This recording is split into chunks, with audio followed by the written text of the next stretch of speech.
Spoštovani starši, danes je že 4. predavanje v tem šolskem letu. Različne strokovnjake smo že povabili mece. Danes je z nami strokovnjakinja z področja, rekla, didaktike, recimo, ja. Gospa dr. Angelca Žirovnik. V bistvu nas bo seznanila ali pa predstavila možnosti staršev pri sodelovanju oziroma šolanju svojih otrok, to se pravi pomoč pri učenju. Zdaj bi se zahvalila za udeležbo, da ste se odzvali na naše predavanje, kar predajam mikrofon.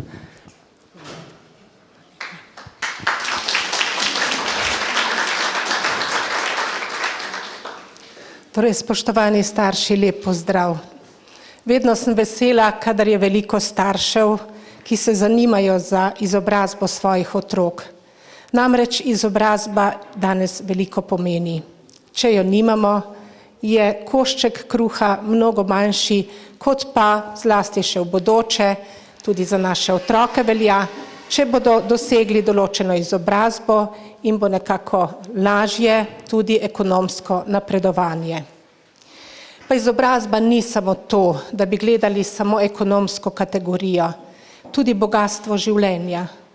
Kajti koliko bogastva dobimo, tako bogato in polno lahko tudi živimo.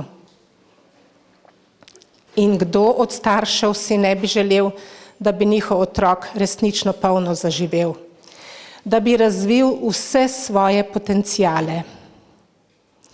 Različne danosti so pri vsaki osebi. Vsak otrok prejme od genetike nekaj, razvije na to okolje, na to doda še nekaj svoje lastno aktivnostjo. In to je že tista celota človeka. In ko se vprašamo, kako lahko starši pomagajo svojemu otroku, lahko takoj odgovorim, da zelo veliko.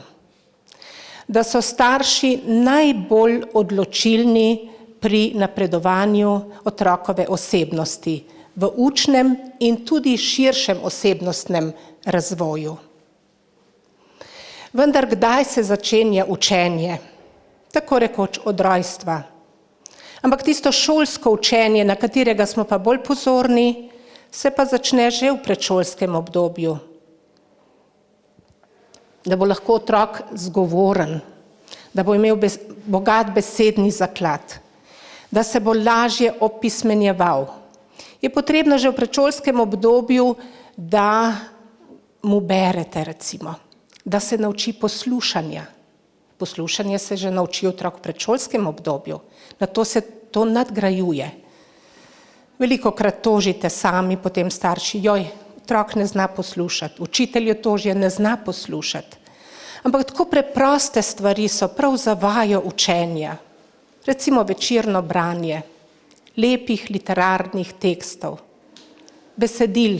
Slovenski jezik ima veliko resnično lepih pesmi in različnih zgodb za predšolske otroke, tako rekoč literatura je bogata in morda 5-10 minut večer za večerom bo razvoj vašega otroka veliko boljši kot od tistega, ki te spodbude nima. Seveda otrok črpa tudi druge stvari že iz zgodnjega obdobja. Zgled recimo za delovne navade. Kadar je v družini utrip dela, ampak ne tistega napornega, ko smo vsi naveličani in nesrečni, ampak tistega osrečujočega, ko imamo delo radi, ko se ob delu veselimo. Ta vzorec pa otrok že v predšolskem obdobju nekako povzame in mu je potem pridobivati delovne navade veliko lažje, kot če tega zgleda nima. Otroku moramo tudi odpirati lepoto sveta. Danes je problem, da mnogi nekako ne vidijo ne smisla, ne lepote sveta. Ampak se potem učenje na več področjih vedno znova povezuje z temi estetskimi elementi. In kadar vi predočite otroku, da je lepo živeti, da je bogastvo življenja nekako na vsakem koraku, da je naravnih in drugih lepot, tudi v medčloveškem odnosu, zelo veliko, potem bo otrok ob vseh teh pretresih, ki jih bo kasneje imel, brez frustracij, brez težav, ne bo namreč noben otrok izšel iz šolskega obdobja. In s tem ga mi naredimo že zopet od zgodnega obdobja odpornejšega. To se pravi, da spodbuda je tista pot učenja. Učenje lahko kar ugotovimo, kaj pa ni učenje. Če bomo rekli, ja, vse popoldne sedim z otrokom, pa se še ni naučil. To gotovo ni bila prava metoda učenja. Ali pa uči se. Ko morate ne vem kolikrat ponavljati, zlasti tamle mladostniku, pubertetniku, ki ima že polno glavo vseh drugih stvari, takrat tudi bomo rekli, to ni prava spodbuda za učenje. Danes se bomo sprehodili skozi nekatere vidike uspešnega učenja, ali pa lahko tudi rečem temu, da če se nekaterih pravil ne držimo, tudi uspešni nismo. Mogoče bi začeli kar s tistim prvim, to je plonk listek. Poglejte, jaz sem si ga tudi napisala, da mi bo opora. Velikokrat rečem otrokom, najboljše ponavljanje je, kadar si zna otrok narediti plonk listek. Počasih so učitelji hudi, ampak jaz vedno znova govorim učiteljem, dajte raje vpeljati, posebno takrat, kadar je nizka motivacija, da vam naredijo plonk listke in jih nagradite, poberite jih in jih nagradite. Kajti nihče ne bo tako dobro ponovil, kot če bo lahko na en mali listek ali malo večji listek, tako rekoč naredil sintezo nečesa, kar mora potem pokazati kot aktivno znanje. 12 je enih takih vidikov, ki ponavadi spodbujajo uspešno učenje skozi vsa obdobja. Čeprav se metode učenja malo razlikujejo. V osnovnošolskem obdobju so drugačne, srednja šola zahteva drugačne, visokošolski študij zopet drugačne metode. O tem se bomo lahko potem tudi malo več pogovarjali v diskusiji. Ampak za vsa obdobja pa velja, da najprej je treba nekako predočiti učenje. Tu so pa važni starši in učitelji, da je učenje užitek, da je učenje nekaj lepega. Učiti se, pridobivati znanje, spoznavati, ali ni to nekaj lepega, zanimivega. To se pravi, moramo vzpostaviti pozitiven odnos do učenja.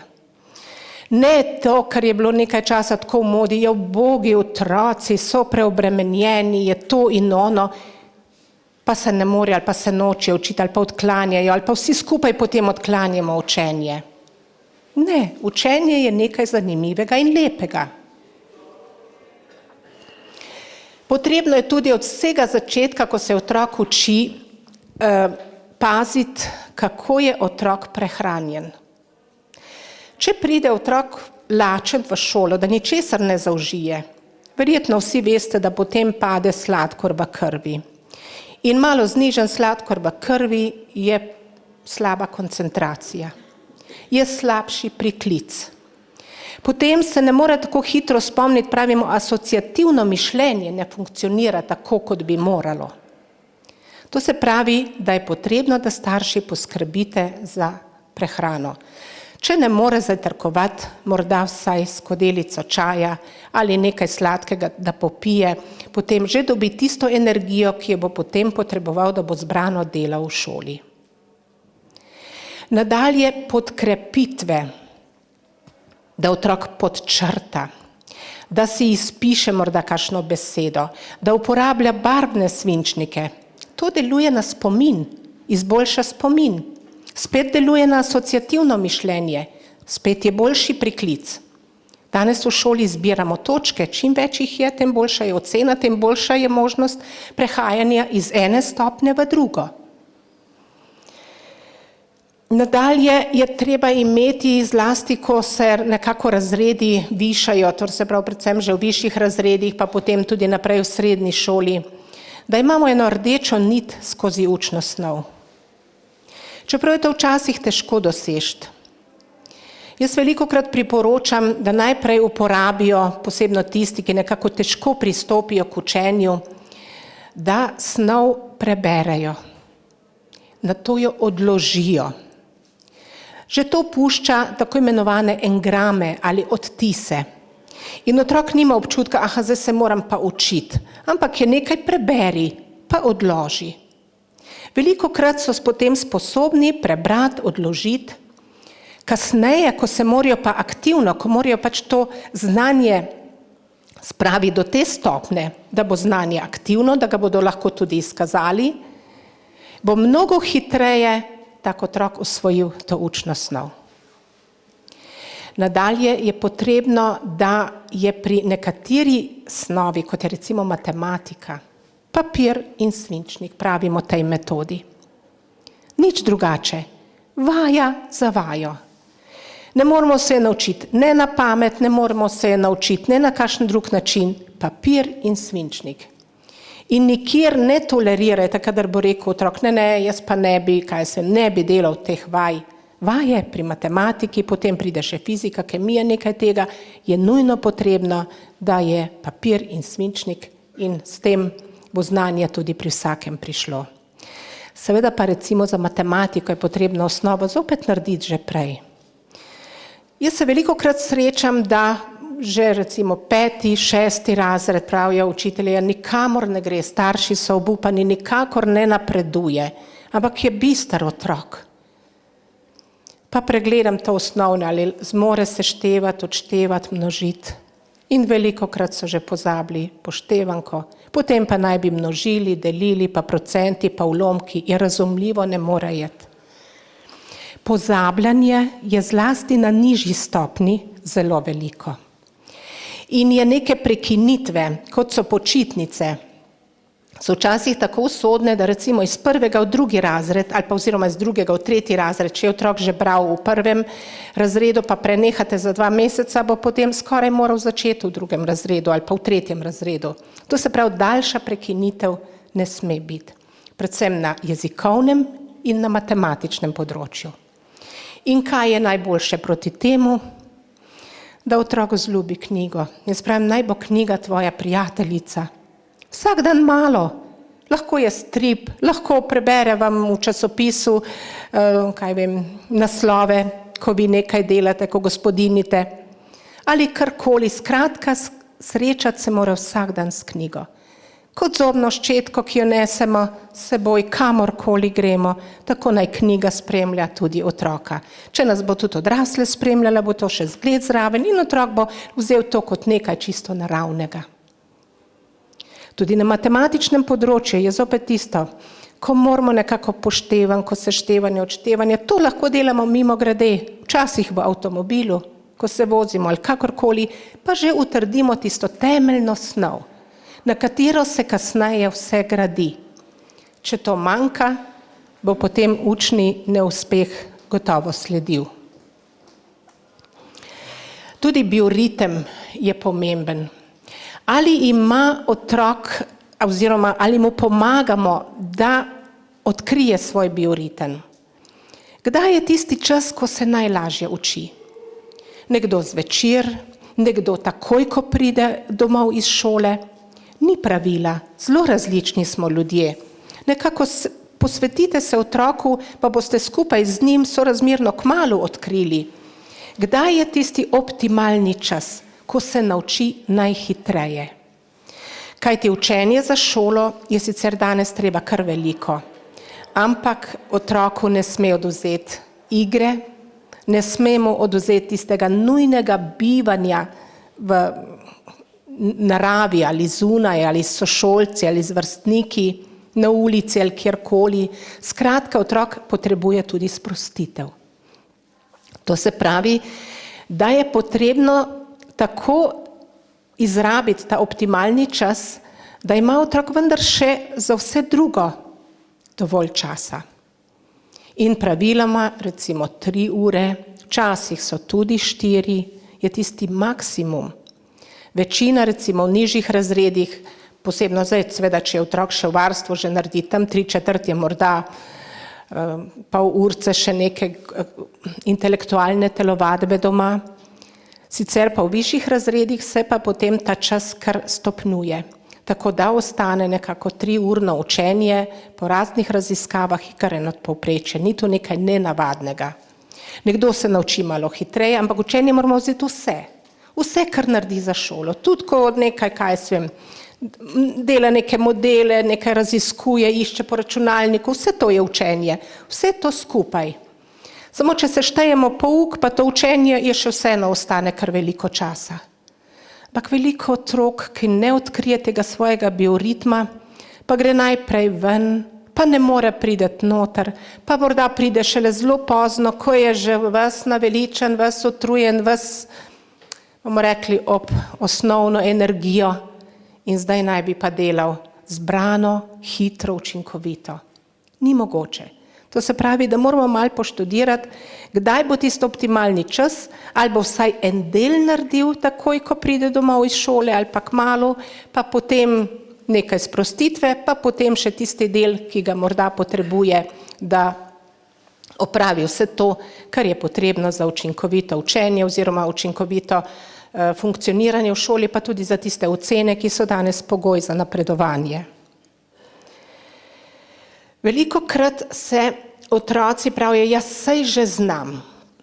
Saj znam. To najbrž vsi starši poznate. Znam. Ampak gre tu za prehitro generalizacijo. Prehitro posploši. Ko človek šele nekaj prepoznava, ne pa da zna. To je ravno tako, kot jaz vam danes govorim stvari, ki so vam znane. Vse to ni nekaj nenavadnega ali pa nekaj takega, kar že vi večina ne poznate. Ampak če bi morali biti zdaj v moji vlogi, pa bi rekli, zdaj pa dajte vi naprej predavati. Bi najbrž se zaustavili, pa bi bilo težko naprej.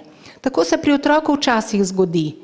On že prepoznava, tako kot vi zdaj prepoznavate moje besede, znanje, za aktivno znanje, ki ga zahteva šola, torej je pa treba nekaj več. Največkrat je tu nesporazum potem tudi z učitelji. Ko starši pravijo, saj je znal, saj zna, ampak v šoli pa ni znal. Ker je prepoznaval, ker je bila še mogoče neka opora z vaše strani, je pokazal doma znanje, v šoli pa potem to ni mogel pokazati. Zelo pomembni so vzorniki. Za vsa obdobja je dobro, da nekako ima učenec vzornike. Zdaj, če ima vzornike tam, kjer, kaj vem, nekdo, ki samo zna dobro nastopati, ki je korajžen, ki odgovarja učitelju, ki je nekako izzivalnega vedenja, ja, potem se najbrž ne bo odločal za učenje ali pa za nek vzor, da je vendar, kaj vem, eno kulturno vedenje, eno uspešnost v šoli. Vedno je dobro, da nekako v svojem okolju, pa ne, da bomo zdaj dali, kaj se uspešno sestrico, uspešnega bratca za vzor, ki je neki, to ne gre. Ali pa uspešnega sošolca. Ampak vedno pa moramo starši nekako gojiti v družinskem življenju tiste vzore, ki vendar vodijo v aktivno, urejeno, intelektualno, čim bolj učinkovito življenje. Otrok je dovzeten za to. Ni potrebno, da, tako kot je bilo včasih, da smo morali imeti, ali pa so nam rekli, ja, svetniki nam naj bodo vzor, najbolj idealni ljudje. Danes ne gre več za to, da bi iskali tiste največje ideale. Vendar pa moramo vedno iskati v vzorih vrednote. Tiste temeljne vrednote. Tako kot je znanje vrednota, je delo vrednota, je poštenje vrednota, je prijateljstvo vrednota, so dobri medčloveški odnosi vrednota. In če bo to, bo tudi lažje v razredu potem otrok nekako vzpostavljal drugačne medsebojne odnose, če bo polno teh stvari, teh vzorov in vzorcev nekako črpal tudi iz družinskega življenja. Pri teh vzorih je najslabše, kadar mi vzamemo samo kritiko. Namreč kritika je zelo mikavna. Mi zelo radi kritiziramo. Kritiziramo šolski sistem, učitelji starše, pa družbo. Skratka, kritika je tista dobrodošla, kjer se vsi tega oprijemamo. Vendar, kadar izhajamo iz vzgoje, je kritika, torej ni nekaj dobrega. Boljše je, da mi zmeraj znova poskušamo ugotoviti vzrok posledica. Ja, zakaj pa je učitelj tako s tabo ravnal? Kadar nam začne pripovedovati, ja, se mi je zgodila krivica. Zakaj pa je bilo nekaj? Potem bomo drugače upeljali otroka v uvid v neko dogajanje. Ker učitelj je predpostavljeni. Učitelj je zadolžen precej učni snovi. Seveda je zadolžen obenem tudi učencu. Ampak njegovo poslanstvo je široko. Zato je potrebno včasih razumeti, ko se toliko prizadeva ali pa toliko skuša v tej gori učne snovi pripeljati vse do nekega zaključka. Pa morajo biti včasih tudi te 3, 4 testi, recimo v nekem redovalnem, oziroma 2, 3 testi v redovalnem obdobju. Pa otroci zbolijo, pa že ne vem kakšno močjo še iščejo tisto ta zadnjo oceno. Žal, predpisi so taki, včasih tudi nečloveški, jaz se s tem veliko srečujem, ker delam pač z otroki, z mladino, s študenti, s posebnimi potrebami, ki imajo različna obolenja, različne motnje in težave in je včasih tik pred zlomom, pa bi bilo potrebno, da bi dobesedno izstopil iz enega napornega šolskega sistema, ja, pa mu še ena ocena manjka. In potem iščemo neke izhode, kako vendar zadostiti šolskemu sistemu in na drugi strani klicu ali pa odzivanju človekovega telesa in psihe. Ampak to so tista dejstva. Zakaj o tem govorim? Zato, ker ravno v takih kritičnih situacijah ste pa starši tisti, ki lahko otroku daste podporo. Ga spodbudite, ste ob njem, ga potolažite. Mu date zaupanje. Namreč samopodoba je izredno pomembna. In da je samopodoba takšna, da sem zmorem, znam, da to vedno znova čuti otrok v sebi. Morate biti vi tisti, ki ga podprete. Vsak otrok zmore, zna. Vsak otrok. Ogromno rezerve je v sposobnosti vsakega človeka. Zelo malo potenciala v resnici povsem realiziramo. Veliko je še tistega, ki kar zaspi v nas, ko ne realiziramo, ki iz takega ali drugačnega razloga ne pride do tistega izraza, kot bi moralo priti. In tukaj so razni predsodki, razna zadržanja, razna ta nizka samopodoba, slaba samopodoba v sebi, sta eden od izredno pogostih vzrokov slabšega učnega uspeha ali pa tudi potem, da se ne odločijo za nadaljne izobraževanje ali pa opustijo izobraževanje ob prvih težavah, ki se zgodijo. Tudi vrstniki so zelo pomembni. Danes se dogaja, jaz bom rekla, veliko ene take indiferentnosti ali mlačnosti do dela. Ko ni pozitivnega odnosa do dela. In v srednji šoli imamo kar večkrat, ko se dijaki združijo, pa špricajo, ko se pišejo neki testi, ko najdejo še razne druge izgovore, da bi se izognili raznim dolžnostim. In morda ni naš otrok nikakor nagnjen bil k temu, da bi se pridružil taki skupini, ampak vrstniki potegnejo za seboj. Zato je tisto jedro razreda izrednega pomena. Ali imamo pozitivno jedro v razredu, ki spodbuja, ali pa imamo negativno jedro. Tukaj je pa sodelovanje učitelji, starši zelo pomembno. Kadar se krepi neko negativno jedro, ki vemo, da nekako cel razred začne se spuščati, pa na katerikoli stopni izobraževanja. Takrat je potrebno, da se starši in učitelji povežejo. Da tega negativnega vpliva ni. Ker ali je, rečemo temu kapitalizem, ali karkoli, aktivno, ustvarjalno življenje je danes pričakovano od vsakega.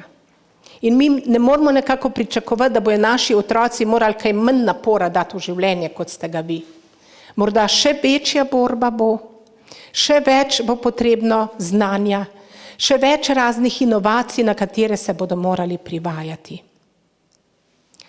Učenje je tudi nekako doživljenjski proces. Učimo se vse življenje. Včasih se pa zalomi, da nekdo ne more. Tudi tukaj so starši tisti prvi, ki morajo razumeti. Pri mojem otroku se je pa nekaj zgodilo, da ne more. Samo v takem primeru je treba pa nek ukrep. Potrebno se je odločiti, kaj bomo naredili. Veliko je danes ustanov, veliko je danes oblik, ko se da pomagati, tudi na šolah. Imamo različne individualne oblike, ko se nekomu, ki ali trenutno ne more, ali pa ima neko specifiko v razvoju, ker en del otrok pa ne tako majhen procent, teh je okrog 10, 15, nekje včasih tudi do 20%, imajo določene specifične, pravimo temu specifične učne težave, kjer je ta nevrološko zorenje malo drugačno.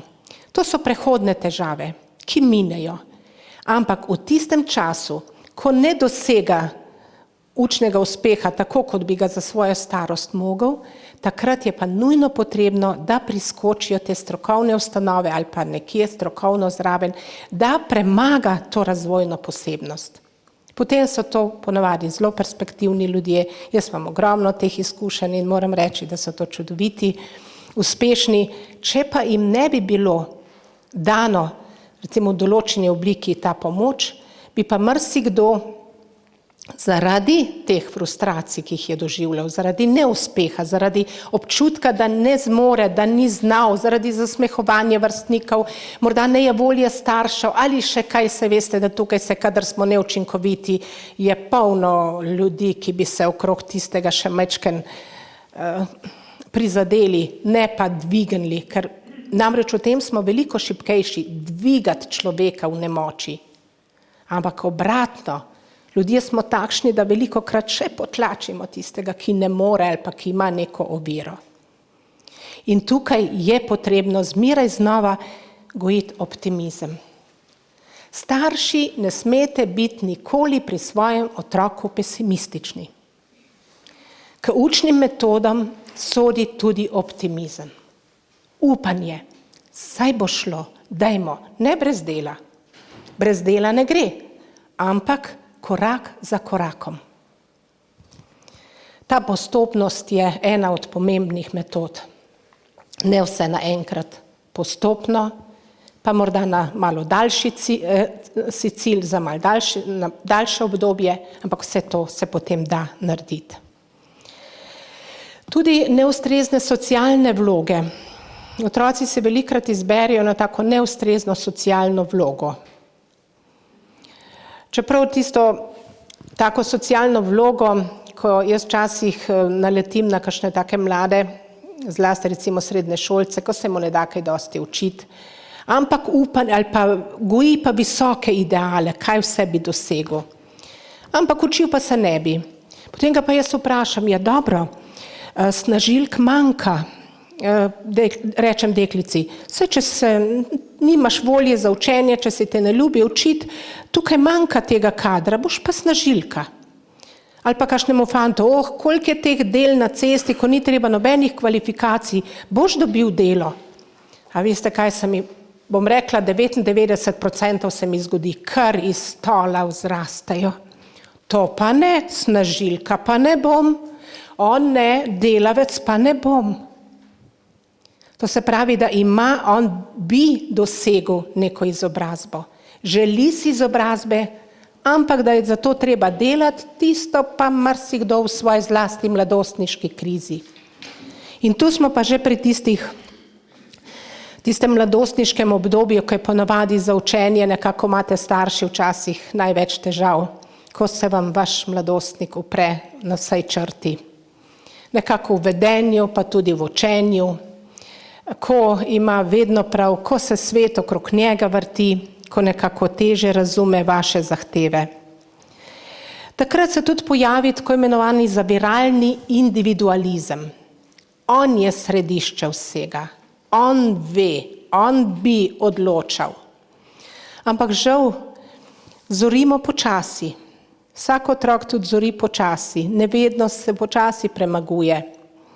Pogled nekam naprej je, ampak tista realnost je pa vedno za človekom. Mi hodimo za človekom. Trstenjak je zmeraj lepo rekel, kako človek je v hoji za človekom.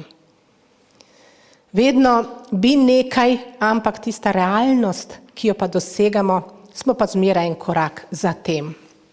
In ta zaviralni individualizem je treba zopet na en mojstrski način premagati. Da damo na eni strani otroku prav, ja, ti si naše središče v družini, ti si središče v našem učnem procesu, ki ga imamo recimo kot družina, ko spodbujamo svojega nedobudneža. Ampak svet je tako širok, interakcije ali medsebojni vplivi so tako številni, vi jih vsi poznate. Ena mlada oseba jo ne pozna. In zato mora iz tega zaviralnega individualizma v odprtost. Človek mora biti vedno odprt. Odprt za učenje, odprt za novo, odprt za dobro. Potem se nam ni treba ničesar bati. Tudi zavist je včasih zaviralna. Kadar zavidajo sošolcu. Včasih je bilo veliko medsebojne pomoči, veliko skupinskega učenja, veliko tudi naloge je eden napisal, pa so drugi prepisali, pa vse to je bilo. Danes pravimo, kako so bili to kar lepi časi zaradi medčloveških odnosov, ko so znali deliti, tudi če so pri tem malo goljufali. Danes manjka tega. Vsak samo za sebe. Tekmovanje. Tu smo starši zopet pomembni. Dajmo, gojimo naprej medčloveške odnose, dobre, delitev. Zakaj ne bi kdaj drug drugemu naši otroci pomagali? Zakaj ne bi bila medsebojna pomoč? Zato bo vseeno naš otrok še prišel tja, kamor nekako bo sam in z našo pomočjo želel v izobrazbi priti. Izgube pri tem ne bo. Velika izguba pa je na medčloveški ravni. Če v tej osnovnošolski dobi, pa potem še nekoliko v srednji šoli, ne naučimo tega, da delimo te dobrine, tudi intelektualne dobrine, tudi moč učenja, tudi moč sporočil, nalog, odkriti, potem človek tega nikoli ne bo osvojil. In če tega ni, veste, da je tako prazno pol življenje. Lepe so soseske, lepe so občine, kjer znajo ljudje sodelovati. Mislim, da je tu v Komendi še veliko tega, zato se jaz zelo dobro počutim tle v Komendi in se mi zdi, da med ljudmi, pa tudi še med mladino, marsikaj tega, ohranjajmo to lastnost. Prepuščanje strahu. Veliko otrok doživlja tremo, ga je strah, ima miselne blokade. Kot da ne bi izkazoval znanje, ko je vprašan ali pa ko pišejo test. Ampak dobi prave neurovegetativne reakcije. Od potenja do, da se mu roka trese, do tega, da se mu v glasu zatika, ker ima tremo. Ne more se sprostiti. Tle je zopet spodbuda tista najbolj temeljna. S strani staršev, da zaupate v njega, pa tudi strani učitelja. Kakšna beseda vmes, včasih je tako malo potrebno. Jaz naredim celo pri kakšnih boleznih, kjer so pa bolezni ovira, da ko dam kakšno vprašanje, pa ni odgovora, pa imam občutek, da vendar obvlada, dajva se dogovoriti, sporoči mi po telefonu. Morda čez 10 minut, ko se sprosti, že sporoči iz druge sobe, že organiziramo kakšno tako obliko, to se pravi, je v človeku. Odkrivajte to, kar je v otroku, kar je v mladostniku. Ne tisto, kar ni česa ali pa neznanje. To iskanje neznanja je ena zelo slaba stvar. Veliko bolj bi se morali usmeriti v iskanje znanja, ker smo učeča družba vse do smrti, tako rekoč. Ves čas se bomo morali učiti. In ni nujno, da je vsaka letnica, vsako ime, vsaka stvar ta trenutek. Če se bomo znali učiti, znali poiskati, bo morda veliko bolj pomembno, kot ali vsak trenutek zmoremo vse, da odgovorimo pač tako, kot nekdo od nas zahteva. Včasih potrebujemo, temu pravimo, en latentni čas, en čas, da se zberemo. Tudi koncentracija. Običajno takoj na začetku je šibka koncentracija. In je dobro, da že, ko dajete na svet otroku, ko bo pisal teste, ali je to v šoli učitelj, ali so starši, da mu rečete, ko boš pogledal, kaj moraš reševati, morda bo prva naloga pretežka, pa daj drugo, če ti je lažja, pa se boš potem vrnil. Ker se potem ojača koncentracija, bolj se začne človek osredotočati in tisti trenutek se zmede, ne bo vedel, naslednji trenutek pa bo rešil in če bo samo drug vrstni red vzel, bo učinkovitost tistega testa čisto drugačna, kot pa če bo se poglabljal v tistem strahu, v tremi. Tako da tremo nikoli vedno rečete, da pač odpravljate ta strah. Strah je namreč velika ovira pri učni uspešnosti. Prelaganje krivde. Zelo radi prelagamo krivdo. Otroci včasih rečejo, ja, učitelj je kriv, ni razložil, ali pa mama je bila kriva, me nisi vzela časa, ne, da bi se usedla z menoj, ali pa premalo časa je sedela ob meni, ne sam, da je bila nekje v bližini, pa da je bila pripravljena reči, ali pa oče, da je bil pripravljen, ampak ne. Krivda. Nekdo je kriv.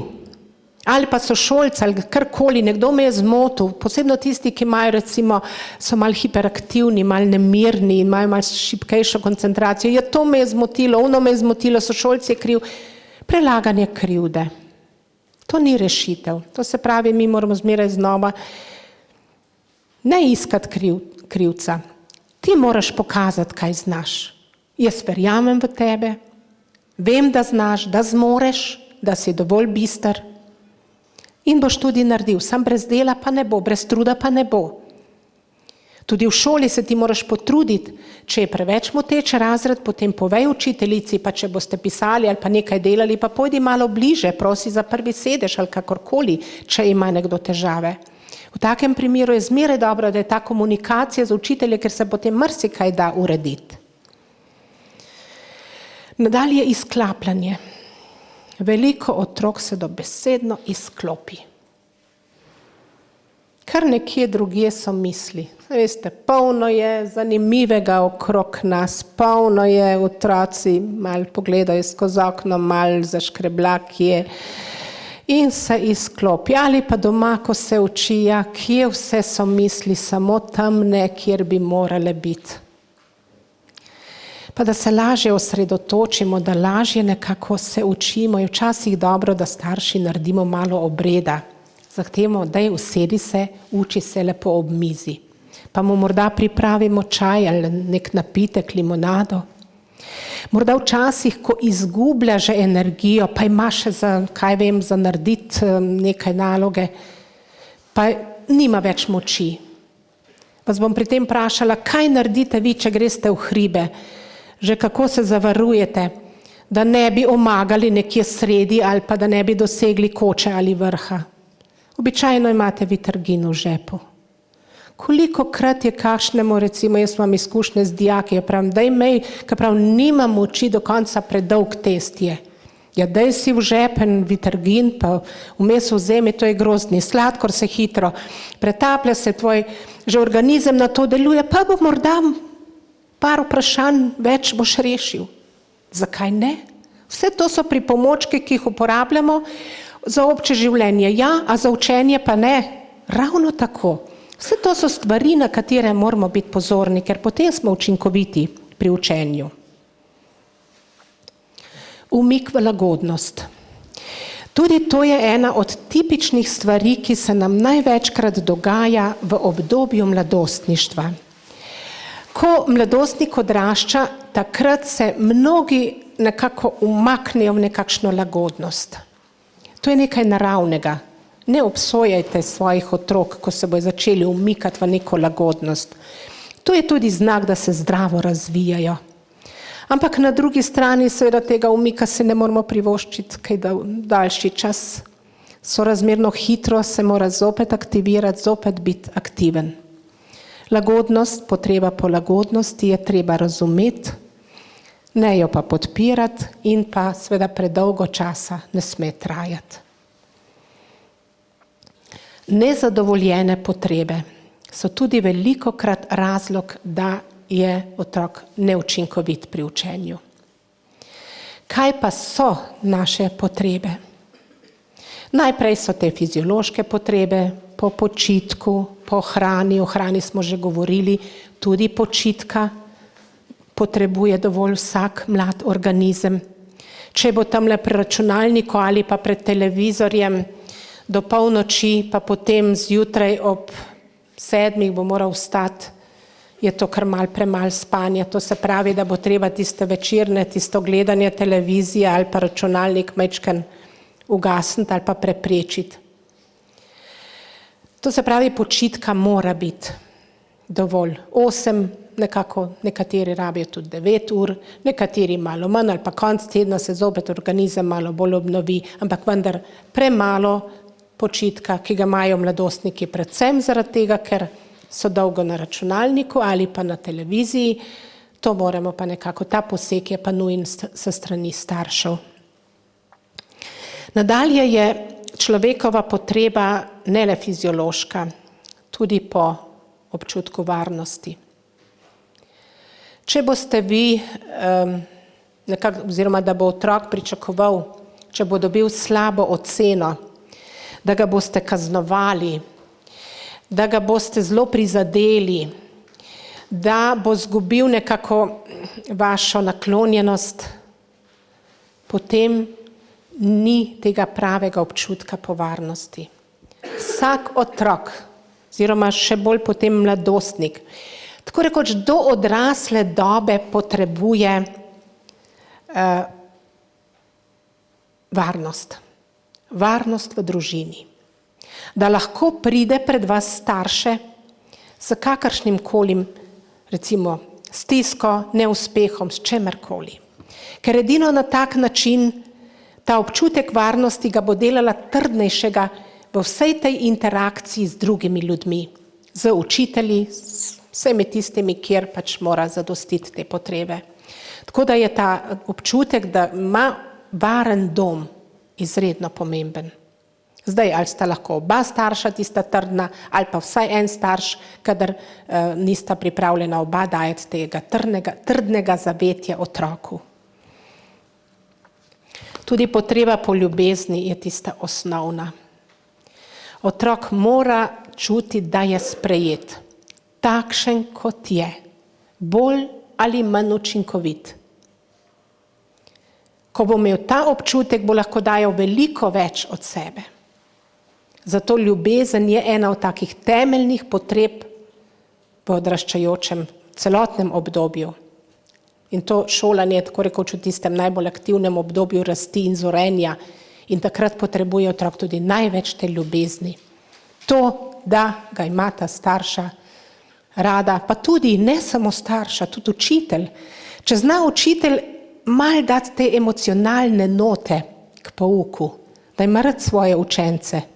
Koliko meni reče teh mladih ljudi, ki pridejo v ambulanto, ko rečejo, ja, naš učitelj ali pa ta in ta učitelj nas ima pa rad. In zato, ker vem, da nas sprejema, se tudi trudim za njega. Pa tudi po ugledu je ena taka potreba mladega, zlasti tamle mladostnika, tamle 7., 8. razred, se veste, kako pomembno je, da ima svoj ugled. Mora se potrditi, mora se izkazati pred vrstniki, pred učitelji, pa tudi pred vami starši. Zato mu morate dati tisti ugled, mu dati to možnost. Zato so pohvale, zato so nagrade. Bi rekli, ja, saj že tako mi nagrajujemo ali pa ne vem kaj. Ne, nagrad, pohval, pa res ni tako veliko. Veliko več je graj. Veliko več je nerganja. Veliko več je kar naprej nekaj, ko ponavljamo. Ampak tistega pravega, ko nekako mi res pohvalimo, ampak ko je dejanje, ko je nekaj naredil, ne kar tako.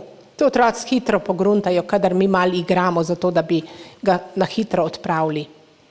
Otroka moramo pohvaliti.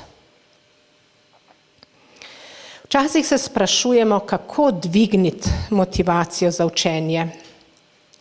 Tukaj je predvsem ta celostni pristop. Mi moramo nekako vzeti to mlado osebnost kot celoto, kot človeka, kot del nas staršev, ki ima pač malo drugačne lastnosti, ki se osebnostno osamosvaja ravno v tistem obdobju, ko ima najbolj odločilno v učnem nekako doseganju, to se pravi, mora zaključiti čim boljše osnovno šolo, da se bo lahko vpisal čim bolj ugodno tudi naprej na srednjo šolo. In v tistem obdobju je ta motivacija ponavadi najbolj na preizkušnji. In takrat je tisti pristop do njega, ko ga jemljemo kot celoto, kot tisto osebnost, ki jo imamo radi, ki jo podpiramo, ki smo ji pripravljeni na vsakem koraku tudi nekaj storiti za njo, potem bomo mi ravno na tem področju motivacije lahko ogromno naredili. Je pa včasih tudi potrebno, da ko nekje zelo zaškriple, jaz sem že tudi v Aplenci pisala, da so inštrukcije včasih nujne.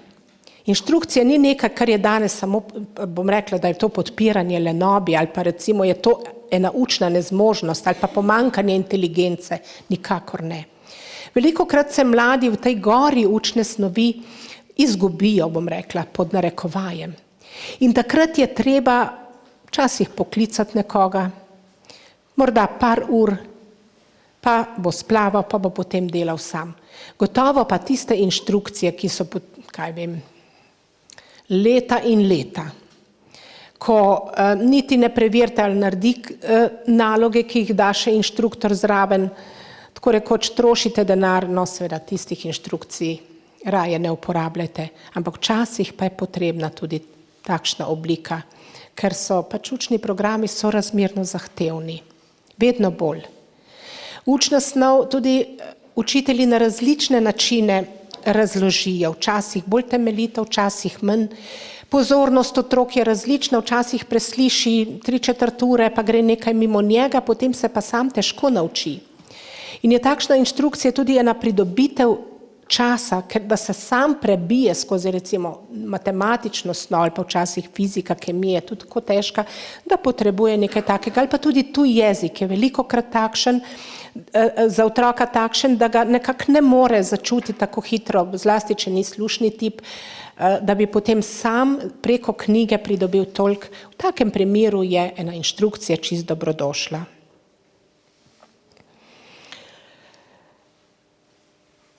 Ko odhajajo naši otroci v nadaljnje izobraževanje, bodite pozorni na izbiro programa. Veliko učnih težav v srednji šoli je ravno zaradi napačne izbire programa. Danes je ogromno programov. Imamo tudi stopenjsko, ki vsi pripeljajo ali pa odprejo vrata tudi v nadaljnje izobraževanje, recimo višje, visoko izobraževanje, odprejo vrata univerzi. Ampak slovenski prostor je še zmeraj zelo poln, dajmo čim hitreje ali pa čim več v gimnazijo. Potem je pa veliko dijakov zelo nesrečnih, Nešteto takih je pa preko recimo poklicnih 3+2 ali kakšne druge kombinacije ali pa te druge poklicne šole, ki imajo še nekaj včasih bolj zanimivega, ki jih pritegne, pa je ravno tako možno, da najde tisto primerno izobraževalno pot. Ne ustavljati svojih otrok pri izobraževanju, vendar pri izbiri pa bodite nekoliko pozorni. Če je tisti bolj knjižni mol, če zdrži veliko ur pri učenju, če nekako sorazmerno hitro osvoji recimo osnovnošolski program, potem se nam ni treba bati za recimo napredovanje v gimnaziji.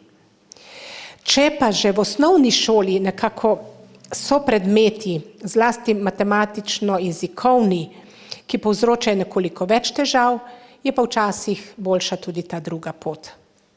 Pomembno je, da ste odprti za hotenja mladega, obenem pa tudi za tisto spoznanje nekako, kako vi spoznavate svojega otroka ali pa tudi, ko vam učitelj pove določene stvari.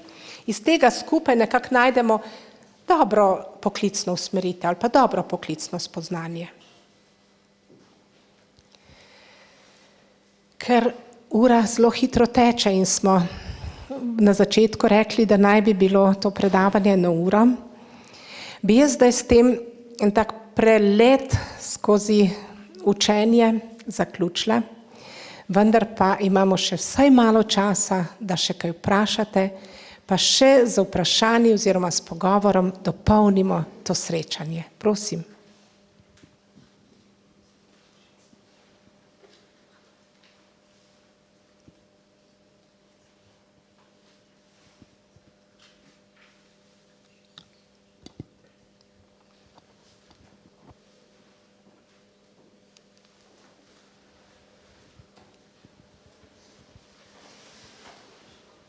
Ja, tudi molk je vprašanje, veste. Kadar molčimo, to je znak, da ste poslušali. Pravi, eno tako, tudi vi starši so zdaj, če bi otroci nekje špegali odzad, bi lahko rekli, aha, starši so bili zelo dobri poslušalci. To se pravi, tudi to je vprašanje. Včasih je potrebno tudi z molkom otroke podpreti. Z molkom jih razumeti v njihovih stiskah in hotenjih. Tako da tišina med nami, med starši in otroki je tudi včasih zelo dobrodošla. Gospa doktor Žarovnika, jaz bi se vam zahvalila. Dovolite. Jaz bi se vam zahvalila v imenu staršev, tudi v svojem imenu, a nam mogoče lahko kakšno strokovno literaturo z tega področja priporočite zdaj v zadnjem času? Ja, tega je zelo veliko. Prekoč še nekaj je moje literature, ki jo stalno pišem. Zdajle bo išla v naslednji naši družini v prilogi, to je mesečnik, bo ravno o tem, o delovnih navadah, ampak ne v klasičnem smislu, ampak tisto, ko delo nič ne pomeni mladim. Tako da vam toplo priporočam, je kar tako izčrpno, je kratek, da vas ne bo dolgočasil. Pa polno je v teh revijah, ki redno izhajajo, je ves čas, jaz imam rada recimo revija Vzgoja, je revija Otrok in družina včasih tudi kaj v njej, potem so še te druge didakta, so malo zahtevnejše, ampak učne metode ali pa v tem je zelo, imamo kar dosti literature. Sam vedno recimo vsak članek ali pa vsaka knjiga pač nek parcialni del obravnava, pa moramo pa malo zložiti, da dobimo tisto celoto. Še enkrat hvala lepa, jaz mislim, da se lahko zahvalimo z enim aplavzom, gospe doktor. Hvala. Hvala še enkrat, da ste že tokrat.